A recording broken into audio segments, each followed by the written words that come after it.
শওকত আরাবুল দ্বন্দ্বে ফের উত্তপ্ত ভাঙড়। এবার শওকত মোল্লাকে হারমাদ বললেন একসময় ভাঙড় যার দখলে ছিল সেই আরাবুল ইসলাম। শুক্রবার রাতে ভাঙড়ের পোলেরহাট থানা এলাকার ভোজের হাটে ভাঙচুর চলে আরাবুল ছায়াসঙ্গী লালবাবু মোল্লা ওরফে আলতুর অফিস ও গাড়ি। ঘটনার পর পোলেরহাট থানায় এসে আলতুর ও আরাবুল সরাসরি অভিযোগ করেন শওকত মোল্লার বিরুদ্ধে।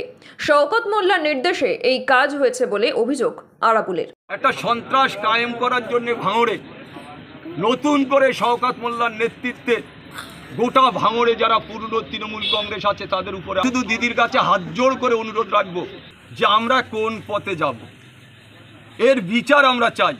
আমার নিজের ভাইয়ের মতো আমি তার ভালোবাসি। তার গাড়ি ভাঙা হয়েছে, তাকে মেরে দেওয়ারও ষড়যন্ত্র হয়েছিল, কোনো রকমভাবে সে প্রাণে বাঁচে। যে অফিসটায় আমি ভোজেরহাটে বসি সে অফিসটা পর্যন্ত গুড়িয়ে দেওয়া হয়েছে। আমি শুধু আজকে একটা কথা অনুরোধ রাখবো মাননীয় মুখ্যমন্ত্রীর কাছে যে আমরা এই দলটা করব কি করব না। আমরা তৃণমূল কংগ্রেস করতে গিয়ে সিপিএমের কাছে রক্ত ঝরেছে, আমাদের অন্য দলের কাছে আমরা মার খেয়েছি। আজকে যিনি এখানে এসে অবজারভার বলে যিনি দাবি করে এলাকার যেভাবে সন্ত্রাস করছে, আজকে যারা মেরেছে তারা কিন্তু কেউ।